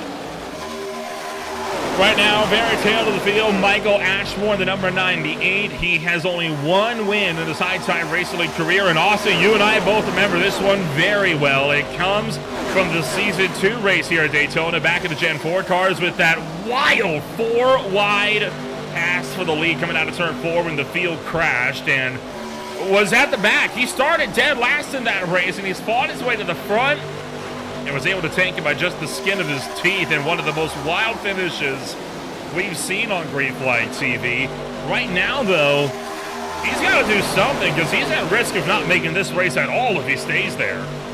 Well, hey, I mean, look, if it ain't broke, don't fix it, right? You said last time he started at the back and they all crashed in front of him and he got through. So, hey, say stay at the back, wait for them all to crash in front of you and just go on through, right? If you're Michael, that seems to be a strategy that works out for him. So, but I don't hate it. But do you want to take that chance, though, in a qualifying race where there's no points on the line and where, as we've seen from Duel 1, there's no guarantee there's going to be a crash? I'm okay with it, especially for the sake of he's probably saving more gas than the guys in front of him, right? So in my mind, I'm thinking, okay, stay at the back for the majority of this first stint, and then just save gas at the very back, and then push for the last 2 laps of the stint or so, and try to get some track position, and then pit, right? Pit with a group of cars. And then I feel like you're in a really good position because you're taking less fuel on the pit stop, and you're probably mid-pack by the time that you're actually coming down to take it. So I don't know. I don't mind where Michael's sitting right now. Only 10 laps into this thing with the pit stop that we know we've got to have. I don't know exactly what's going through his head right now, right? If he's thinking the same thing about strategy and saving a little bit of gas, then I think where he's at is plenty fine. But if he's pushing all out and that's where he's running, then yeah, I'm definitely worried. By the way, capping at 46 viewers so far today, a new high for the High Tide Racing League broadcast. So welcome to all of the folks tuning in for the Basinger Studios Daytona Duels. Whether you may be returning or new to the channel, we are happy to have you along all the same. We hope you'll be sticking around as HTRL has frequently boasted itself as one of the most competitive leagues out there right now. And boy, do they ever put on a show week in, week out. And I'm a bit surprised that we have yet to see them repeat a car for a series. You know, they've changed cars every single season. They started with Gen 7s, went to Gen 4s, went to Xfinity, and now we're running the ARCA cars. We were supposed to be going back to the Gen 4 cars for this season, but that was provided iRacing got the updated Gen 4s out in the new season build, which obviously they did not do, so here we are. To be honest, I'm totally fine with it. I've ran the ARCA car a decent bit now the last couple weeks, and I'm gonna tell you right now, it's a fun car. It's really tight. The default setups are crazy tight at most of these places, but it's a very, very, very fun race car to actually get on the track and race against other drivers, right? Some cars you get on the service and you feel like you're racing the racetrack more than the other guys around you, which honestly I'm fine with. I really enjoy it. It's more of a skillful challenge in my mind to be like that, but this ARCA car is more of a race the people around you rather than the racetrack, and it's different, but man, it's still a lot of fun, especially for leagues. Coming out here and having this big draft, even at the 1.5 miles, the draft is going to come into play this season. And well, so far the races I've been in and the races I've called, I've very much enjoyed the ARCA car. And well, this race hasn't been too different, and now here we come. A good chunk of the field coming out pit road. Holy cow, huge chunk of cars in Greenwell, Hagee, Bivens, Gibson, Thorpe, Lakey, Phillips, all to the pit road this time. And this will be for fuel-only pit stops. If you take tires, you're screwed. We saw that as the case early on, and how tight this pack's been, not a chance you want to be making. No dramas on cars entering pit road yet, and looking like everybody's going to get into their stalls clean. Sure enough, around 5.3 to 7.5 seconds in the box, and we are off and away. Oh, boy. Greenwell's going to be the first car out of the 250. Well, let's get a caution because he took 4 tires. He took tires. Oh no, brother. Jason Greenwell. And he's a series mainstay, and he might miss. He might miss the season opener just from taking tires. He might not be by himself because here comes one. Okay, never mind. No, that is Aaron Smith coming in by himself. So Smith already locked in. Nothing to worry about. I'm just curious that he's coming in with nobody around him. So, you know, he could come down, and if he comes out near Greenwell, he could help Greenwell, which would be massive. It could very well keep Jason in this thing, only having one lap of the draft. Who knows, maybe. But he also flirted with the track limits penalty coming off of pit road. He hit the racetrack through the middle of 1 and 2, so I'm worried that he'd have another black flag. He stayed out this lap, so I don't think that he actually does. But now we just got to wait and see. When do these guys come down pit road now? They've got the bigger group all still lined up in a pack, so how long do you use that? I think I saw a couple cars in the second pack coming down. Yep, 3 of them deciding to come down pit road. They've got to have decent pit stops. Don't have a speeding penalty. Do not throw this race and put yourself at the very back of the pack to miss that main event. 3 of the rookies coming in. Cody Kinsey, Jeremiah Hobbs, Conrad Whedon all in, and one of them just missed the box. I think that was Whedon at the tail end that had to reverse into his stall. So that could be a devastating blow, as he is going to make it out of pit road, and I don't know. I don't think he's going to have the draft with him coming out. He's not going to. No, he's way too far back. I think, is the 3 dragging for him? He might be trying to help him out, but that's a pretty poor pit stop or pit sequence for the number 11. Definitely going to hurt him. And yeah, he's way behind the other 2. That could cost him a spot in this main event. I mean, he's not going to be in the draft. And here comes the next cluster with everybody else besides the top 4 in pit road. So this is Nickerson, Sotomayor, Lawson, Pink, Coburn, Porter, Nice, Osipek, and Ashmore all to the pit road this time by. And once we get everybody filed up and linked back up, we'll go over who the bottom 3 will be again, because I have a feeling it's gonna change quite dramatically with this one. Oh, and Kevin Coburn took tires! Oh no. So 2 people took tires, and one other slid through his box enough to miss the draft. So a couple big mistakes that could end up deciding a few of our drivers' fates here tonight. And here comes the last 3, and could look to be the last 4 coming down to the pit road this time by. That is Marasco, Kilrow, and Hayden Wheeler that are all in the pits, all of them in the same channel and coordinating.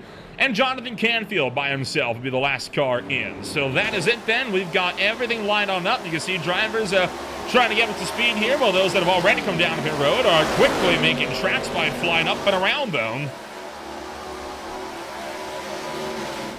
And here comes the current leading 3 out of pit road. Yeah, we're going to have to see where they cycle out exactly with the rest of the field. Everybody else coming through the front straightaway, but Ty Marasco, Dalton Kilrow, Hayden Wheeler all stayed out the longest. They were at the very front of the field. They utilized the draft longer than anybody before the pit stop, so I got to think that they're probably better off than everybody else. It's just about how well did everybody else get lined up. Can they get lined up fast enough to kind of mitigate that? Problem for them right now is there is a train lined up behind them, storming down the back straightaway, now breathing down their neck, and they are going to get jumped by this entire group. It's getting a little bit interesting here. There goes Eddie Hackey. He's going to lead the field around the top shelf, and Eddie Hackey will pick up the lead from Michael Thorpe Jr. And so Bivens, Lakey, and Sotomayor will pick up the top 5 spots. And with the rest of the field effectively in lockstep, that makes the bottom 3 drivers now Jason Greenwell, Connor Gibson, and Carter Phillips. 3 drivers that are veterans of the series. And all of a sudden, like I said, everything's been turned around in his head, as even Kevin Coburn still in the good here. Actually, before I say that, let me double check my list of drivers that are locked in. I believe, yep, Connor Gibson is in. He's locked in. And Greenwell was not. So it is Phillips, Greenwell, and Whedon that are out right now. So Whedon has to pass Coburn in this little 2-car pack, and that 3-car pack behind them very well could catch them up at some point. And also, this main pack could wreck at any point, because I think that they're going to get pretty racy over the course of the last 10 laps. There's going to be at least one bad move made by somebody in this pack by the end of this race. So you never know. They could get saved by a couple of these guys up front wrecking out. I wouldn't. I would not take the risk, I'm going to be honest. It's one of those cases where you're locked in. You know there's 3 drivers still in the lead lap that are out. I wouldn't want to take the chance on crashing out of the duel when I'm in a very comfortable position. These are all spots you can make up over 100 laps of racing next week. So I agree with you to a point, but there are also people that are locked in, right? That are up here battling for these positions that don't necessarily have to worry about that, right? Thorpe Jr., Ty Marasco, I believe. Yep, Ty Marasco, Dalton Kilroe, all these guys locked in. David Leakey. They'd be willing to, put a fender or two wrong. And here comes Thorpe, one of them, on the outside, looking for the race lead. He made it pretty close entering turn number 1, getting a shove from Ty Marasco on the outside. Trying to take that race lead coming off of turn number 2. And that outside line is lined up perfect. They're going to get a huge push. Inside line doing a decent job with less numbers down the back straightaway to be as lined up as they are, kind of mitigating it. But Thorpe with a good shove from Ty Marasco, continuing the momentum down the back into 3.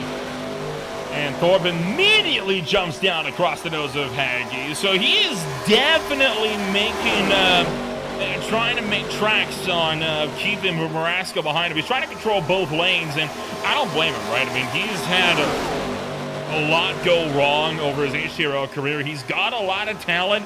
He has proven that time after time again. He was fighting for a championship, and I'm going to be honest, he should have been in the Final Four. There was nothing on paper to suggest that he wasn't going to be there. It was just a month of bad circumstances that costed more of a championship. But had he not been sick, had he not had his computer issues, he would have been up into the top 4, hands down, by a mile.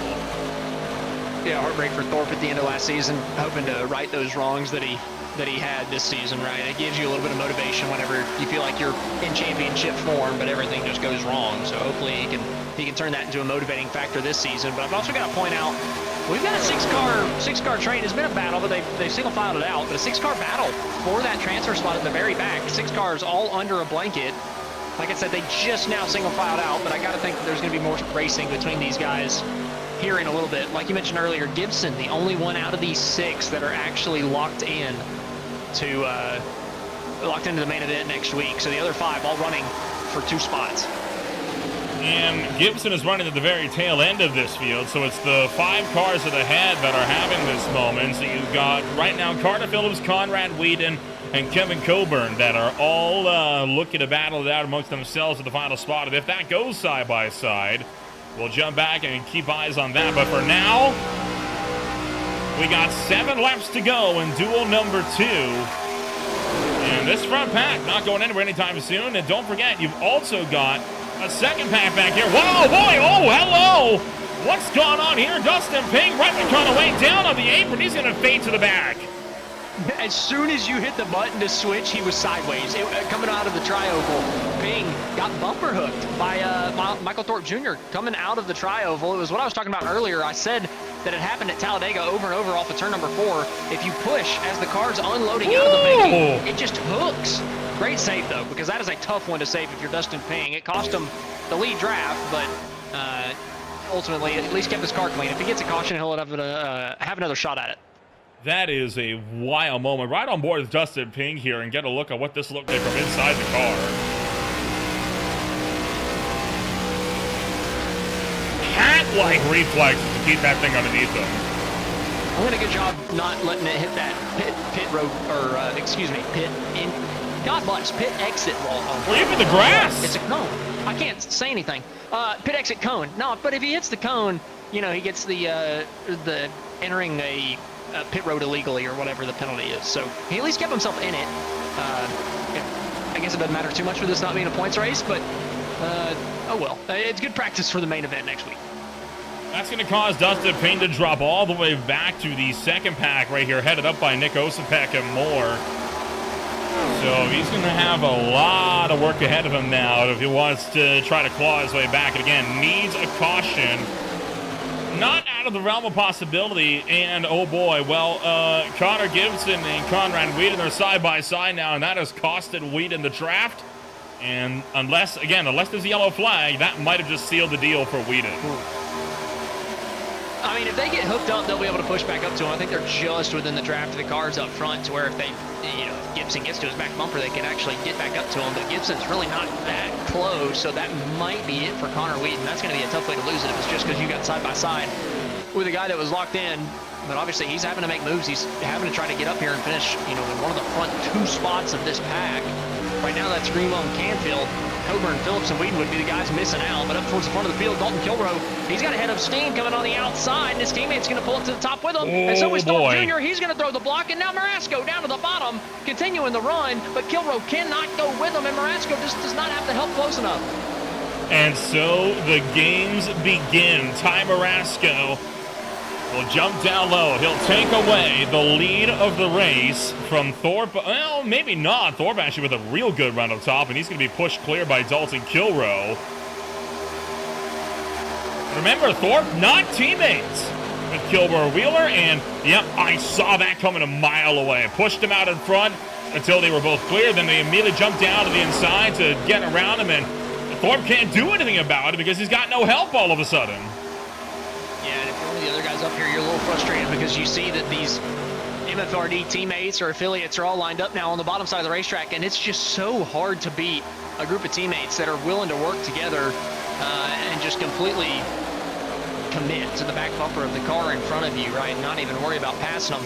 It's just so hard to beat a team like that at a super speedway. And right now, well, they're controlling the race up at the front of the field. The runs are big enough to where somebody can make something happen, but man, it's just got to be absolutely perfect. And Thorpe's going to need a huge shove from Nickerson or someone else from behind him. But back at this other pack, second pack, down to only 4 cars, and only 2 of them are going to make it. Conrad and Whedon confirmed out of this race unless something big happens in the next 2.5 miles. Right now, Carter Phillips, Kevin Coburn, the next 2 out. Jonathan Canfield, the first car. What did come up and crash hard into the outside wall? And that's the caution that these guys in the background needed. A vicious hit into the wall, though, for Hayden Wheeler. Going to put him down and out. And Austin, that was a violent hit into the outside fence.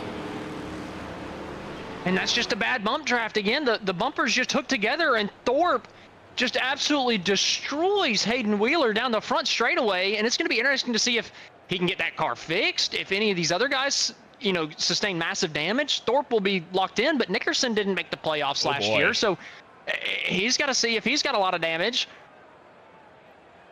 It's a violent impact, and you saw one other car get bodied around in the middle of all of that as well. Harsh impact. I think that was Nickerson that might have been tipped. It was. Jeez. All of a sudden, we're looking at Hayden Wheeler and Nick Nickerson as the 2 cars that are going to miss it. Hey, Nick Nickerson wrecked all the way down to the inside wall and completely blew his right front suspension. He's done out of the race completely. Well, and he also went into pit road, so he's got a penalty as well on top of it all. Oh, my goodness. Guys that we thought had it locked up, had it just absolutely in the bag, we're going to make it. Now, one of them out, and the other one definitely threatened. I don't know about Hayden Wheeler's front end. He's at least still rolling, but he doesn't have a front bumper.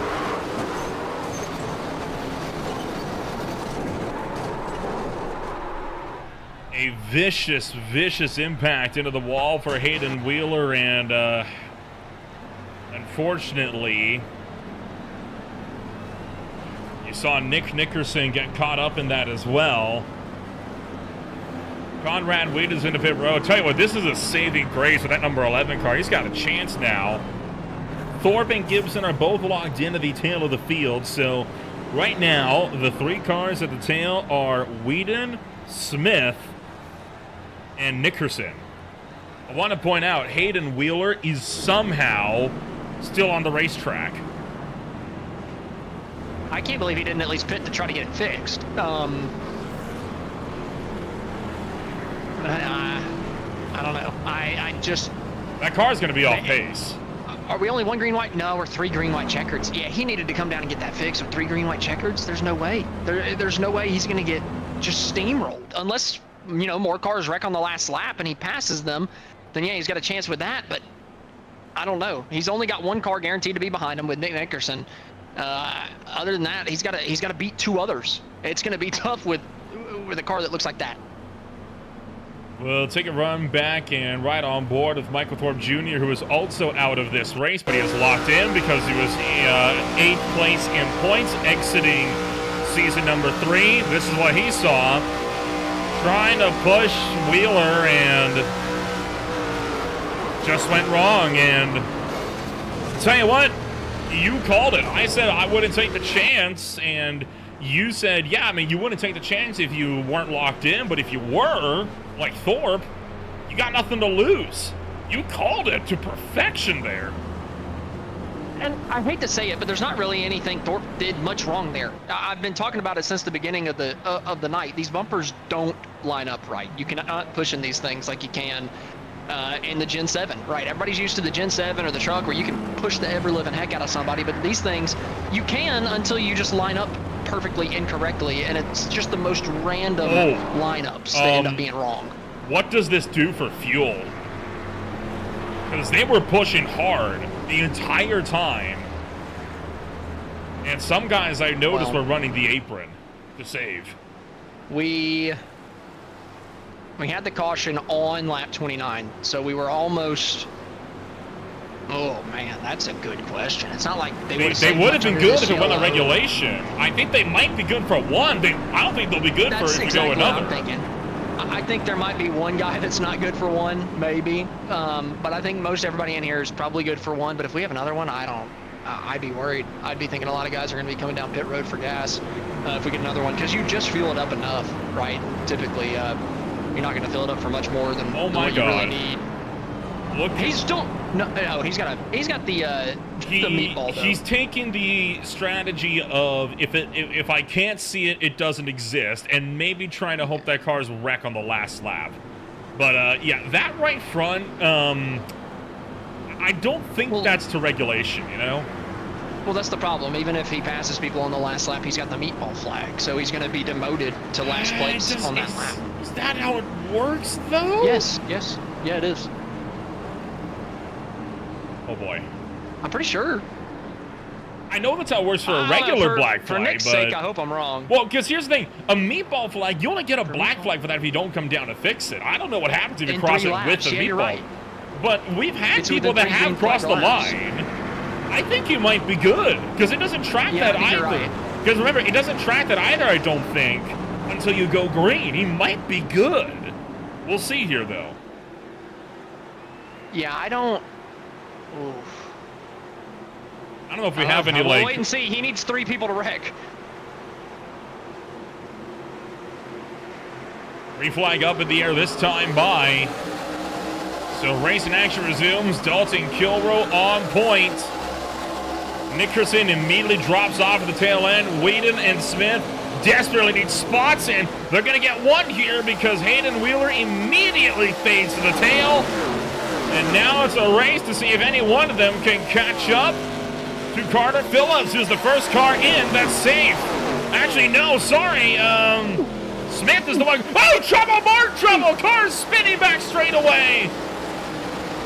The 91 of Sotomayor collected, and caution is out again. Oh, boy. Ty Marasco's left front is destroyed. But he's locked in, so he'll be fine. But we got to watch out for other people. I saw another car get up in the air, the 78. We might have a couple other cars that might be out of this one after that. And the dramas at the end of duel number 2 continue. This is what happened on the back straightaway as Matt Sotomayor now bumped down and out of these spots.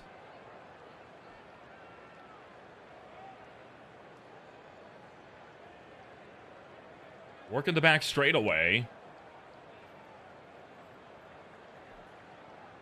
Kind of hard to tell from that angle what happened is, oh boy. I think Ty got turned first from the top and then got turned down into the 91. And, oh, green. Wow, no, that's the 93 of Cody Kinsey. Did he make, there's no way he got out of that with no damage. No way. Surely not. And you were mentioning the gas earlier. And it's an extra worry now. Does anybody have to come down pit road? You are correct. Lakey turned Marasco, and that is what caused the melee behind. Holy cow. And that's another driver that's locked in, right? David Lakey? Yep. He's already locked in. So, again, it's the people that don't have anything to lose. And again... Watch for the 93 here somewhere. Oh, that's big impact. Look at the 93 here. In there. Holy cow. You are You gotta shove from behind. joking. And this is exactly what Hayden Wheeler and Nick Nickerson needed to see, right? Especially. Oh boy, I think even Hayden's more. got a chance with a couple of those cars. Even more drama. Cars in the pit road. We called it. They couldn't make it on fuel if they went another.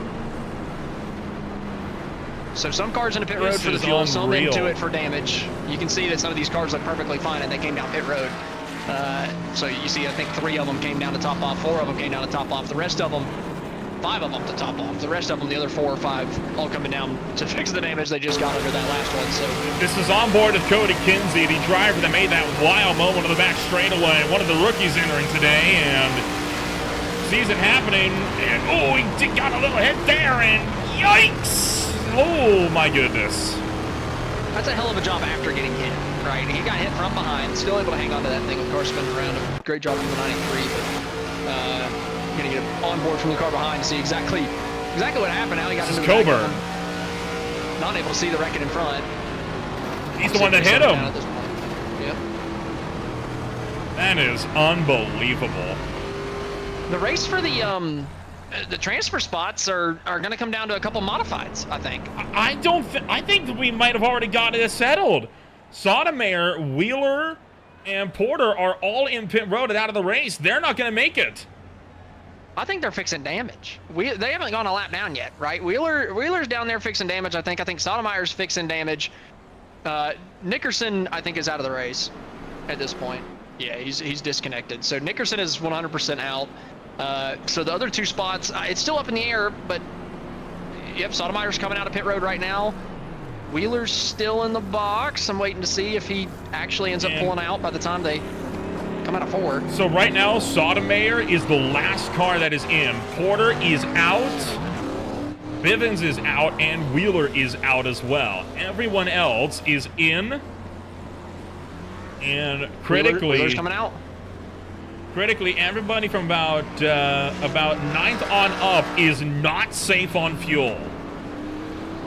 Oh boy. If somebody runs out of gas to miss it in a totally different way than they could have ran out of gas in the last one, I don't know. It could absolutely happen though. We got a couple guys out here still stretching the fuel limit. And you know that they take as little as you possibly can under their green flag pit stop because, well, you want to stay in the draft, right? You want to make sure that you're up towards the front of the field. So I don't know. If I'm one of these front 9 and I didn't make the playoffs last year, I'm definitely a little worried about it. Like we mentioned, Nickerson automatically out. The other 2 spots are still to be determined on who will not make it. But Hayden Wheeler doesn't have a front end. Max Porter doesn't have a front end.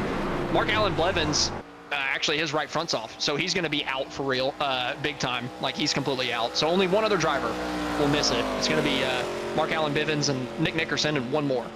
And that driver is 20th place. So watch that last spot on the bottom of the timing tower very, very closely because that is the last spot that can possibly make it, or that would possibly be out. Ty Marasco's locked in, but he's in 21st. So it will come down to whoever finishes in 20th. This is insane. And like you said, somebody could run out of fuel, and every single modified could beat the car that runs out of fuel. That's completely clean. I mean, we have no idea. Now, do we crash again? There's still one more attempt left. I mean, it's a good chance. And then at that point, you got to think everybody in the top 9's coming down, right? Everybody that hasn't pitted yet on the green white checkers, you got to think they can't make it 3. Oh boy, this could go all types of ways. But the first race was wild in its own right with the fuel, right? This is wild for a whole other reason, and fuel is somehow still a factor in the darn thing. I'm shocked. The base car is off, the green flag is out, and racing action going to resume. 2 laps to go, second attempt at overtime. Justin Pink trying to go for 3. Osbeck shut the door. Joe Rowe got out to an early lead. And he is going to try to drive to the point. While Osipek going to line up with Dustin Ping, and we'll see if they survive the back straightaway. Watch out for the No, they don't! Yep, there it is. There it is. The bumper hook up at 2. Oh, they all saved it. Oh, my God! How in the world did Nick Osipek save that off of turn number 2, getting hooked from Dustin Ping, and now the entire field just about getting by him coming down the back straightaway. Who's going to make the transfer spot? And do we stay green by the time we hit the white flag? Coming around to it. One more lap to go in duel number 2 before the field is set for the 250. Coming off at turn 4. Kilbro takes the white flag, and 1 lap to go at Daytona.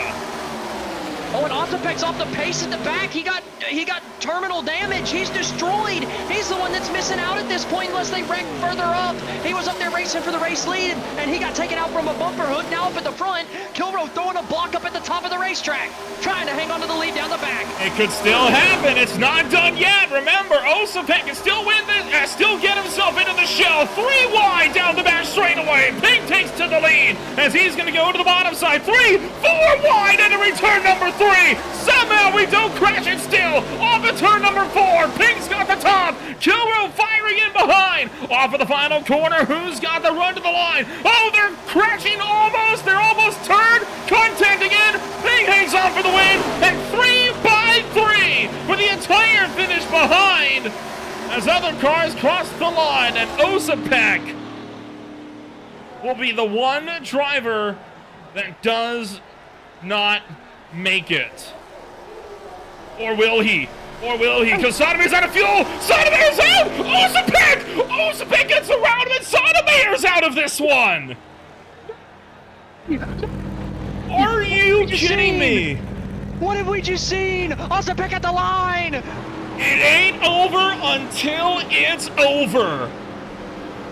Holy cow, Ozapek will take the last spot on the grid by the skin of his teeth.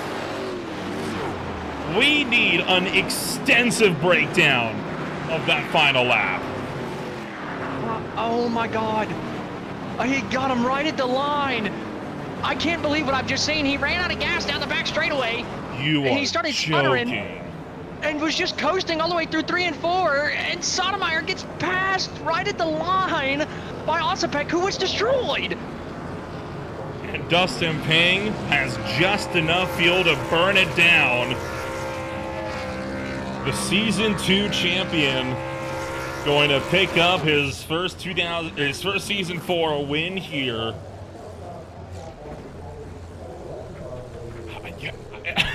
I don't know what to tell you, man.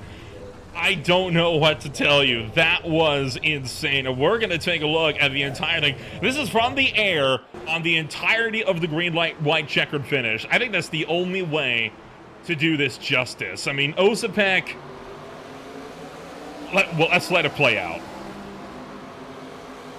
I can't believe that. I mean, you feel bad for Ozapek right here, right? You feel terrible right here because you're like, man, he did nothing wrong, and he just gets turned out of turn 2, right? And it's just the same thing we've seen all night. It's the bumper hook that we've been talking about, and I don't think anybody's doing anything wrong. It's just these bumpers do not work as the banking is either coming under the car or going away from under the car. Ozapek turned, heavy contact. Not sure who that was with. Can't believe they were able to stay in it, but Ozapek destroyed the left front, and everybody was able to just freight train him. So there is Sotomayor. He's going to get around him here. Jeremiah Hobbs is the car that he got hit by. So Hobbs is going to be able to drag up and around him. We'll look at the rest of this final lap from the onboards because here comes Jeremiah Hobbs. Right now, as of this moment, Hobbs is out. He is not making it in. Here he gets around him, taking the white flag. Now Hobbs is in, and it looks like it's over. Now for the final lap with Matt Sotomayor here. Where does he run out? That is the big question as he's coming off of turn 2. He has the draft. Right there. Right there. He has to put the clutch in because he realizes he doesn't have enough fuel. So he is struggling. The clutch is in. He is trying to coast, and now the car is sputtering, and he's officially out of gas. So the car from here is coasting. Yeah, he's coasting all the way through 3 and 4, and he almost makes it work enough. I mean, look how far back Ozapek is coming down the back straightaway, and his car ain't working good. He's in 4th gear, and he can only hit 5,300 RPMs whenever you're normally at like 73 by yourself. And I mean, he is just so far off the pace, but Sotomayor coasting off before just can't do anything about it.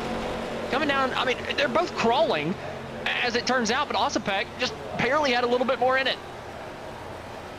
They were past the Geico restart zone, and that is how close the margin was between the two as Ozapek crossed the line. Less than a second separated them. That's if ridiculous. only that happened 2 seconds later, Sotomayor would have been in. If he had run at 80% throttle, he would have been in. one more pump of gas. Oh my gosh, that is one of the wildest things I have ever seen, and we're going to get a chance to take a rundown of your entire post-race results here from this one. Dustin Ping makes the show. He'll start 4th next week. Dalton Kyo is 2nd, Gibson 3rd, Smith in 4th, and it's Phillips, Kinsey, Lawson, Lakey, Hagee, and Greenwell for the top 10. 11th place is Jonathan Canfield. Conrad Wheaton comes home in 12th after it looked like he was out. Man, he was the big beneficiary off of that caution. He ends up finishing in the top 12. Great job from Wheaton coming back. Max Porter, he didn't have a front end. He finished 13th. Michael Ashmore in 14th. Joey Neeson 15th. Hayden Wheeler somehow getting in 16th after getting crashed on the front straightaway. Kevin Coburn in 17th. Jeremiah Hobbs 18th. Nick Osipek, we've gone over it plenty already, in the 19th place. Last guy transferring on speed. And then the first guy out, Matt Sotomayor, after running out of gas on the back straightaway. Ty Marasco makes it in with the playoff provisional from last season. Mark Allen Bivens, unfortunately, does not make the show, as does Nick Nickerson. And then rounding out the field is Michael Thorpe Jr., who will also be in the show due to the playoff provisional. One of the wildest things you or I have ever seen in a dual race or any kind of qualifying race at a track like this. Just pure insanity from start to finish. We'll get a chance now to bring up Dustin Ping, the driver that comes home at the end of the night. Your Season 2 champion will kick off his season strong with a win here in duel number 2. Dustin, you had a hand in Nick Osipek's fall through the field. Talk us through what happened there from your perspective. Yeah, these cars are, you could push them, but if you get off like any bit, someone's going around. I tried to push him. I guess I got a little over aggressive and he went sideways, and I felt horrible about it. Not much I could do about it. So I thought I hit him square, kind of like what Thorpe did, hit the 92 square, but he just, I don't know, he just went around. It's weird. Overall, though, still a good race for you. You qualified within the top 5, so you do everything right tonight. You were always up at the front, always a factor for a potential win this afternoon. How important is it, though, to get a win like this, especially knowing that you were locked in entering the second duel here? Yeah, knowing I was locked in helped a lot, because just trying to avoid the wrecks and craziness. But it was good for the first 30 of 28 laps, and then all hell broke loose. You know, but I had some damage. I didn't think how it was going to affect my car from that.